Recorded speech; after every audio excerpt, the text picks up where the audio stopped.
بسم اللہ الرحمن الرحیم۔ ایک دن خانہ کعبہ میں اس بات پر بحث چھڑ گئی کہ اس وقت سب سے زیادہ سخی کون ہے۔ کوئی عبداللہ بن جعفر رحمۃ اللہ علیہ کا نام لیتا، کوئی قیس بن سعد رحمۃ اللہ علیہ کا، اور کوئی عرابہ اوسی رحمۃ اللہ علیہ کا۔ یہ فیصلہ نہیں ہو رہا تھا کہ ان تینوں میں سے سب سے زیادہ سخی کون ہے۔ ایک آدمی کھڑا ہو گیا اور کہنے لگا کہ اس کو معلوم کرنے کی بہترین صورت یہ ہے کہ تینوں بزرگوں کے پاس الگ الگ تین آدمی فقیر اور سائل بن کر جائیں اور وہ واپس آ کر اپنی اپنی رائے بیان کریں۔ یہ بات سب کو پسند آ گئی اور تینوں نے ایک مضمون طے کر کے اپنے اپنے آدمی ان کے پاس بھیک مانگنے کے لیے بھیج دیے۔ عبداللہ بن جعفر رحمۃ اللہ علیہ کے پاس جس وقت یہ سائل پہنچا تو وہ اپنے علاقے میں جانے کے لیے سواری پر بیٹھ چکے تھے۔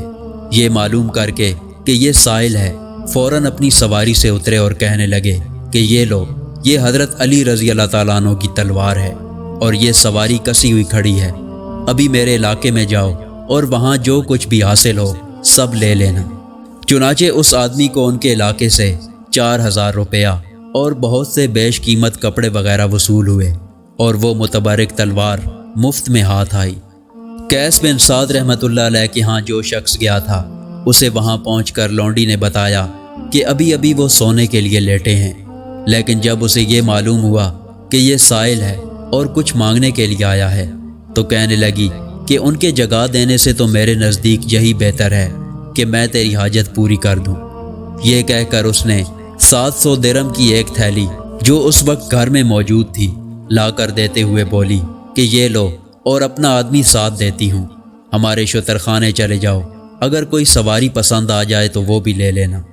قیس بن سعد رحمۃ اللہ علیہ جب بیدار ہوئے اور لونڈی کے متعلق یہ کارگزاری معلوم ہوئی تو انہوں نے خوش ہو کر اسی وقت لونڈی کو بھی آزاد کر دیا۔ تیسرا آدمی جو عرابہ اوسی رحمۃ اللہ علیہ کے ہاں گیا تھا، اسے وہاں جا کر معلوم ہوا کہ ان کی آنکھیں تو جاتی رہی ہیں اور اس وقت 2 غلاموں کے سہارے سے مسجد میں نماز پڑھنے جا رہے ہیں۔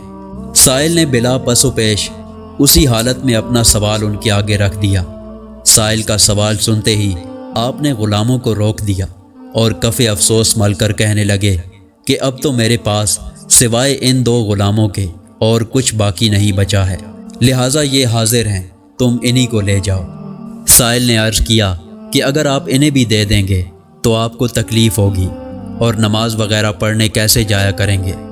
فوراً آپ کے ماتھے پر بل آ گیا اور کہنے لگے کہ اب اگر تم اس ہدیے کو قبول نہ کرو گے تو میں بھی انہیں اپنے پاس نہیں رکھ سکتا اور فی سبیل اللہ آزاد کر دوں گا۔ اب تمہیں اختیار ہے، چاہے لے جاؤ یا آزاد ہونے کا موقع دے دو۔ اور یہ کہتے ہی آپ نے غلاموں کا سہارا چھوڑ کر دیوار پکڑ لی اور اسی کو پکڑے پکڑے گھر لوٹ آئے۔ کچھ دنوں کے بعد جب یہ تینوں سائل کعبے میں جمع ہوئے اور ہر ایک نے اپنے اپنے واقعات سنائے تو بیک زبان سب نے یہی فیصلہ کیا کہ اپنی مخصوص طرز ادا کی بنا پر اس دور کے سب سے بڑے سخی اور غنی دل حضرت عرابہ اوسی رحمۃ اللہ ہی ہیں۔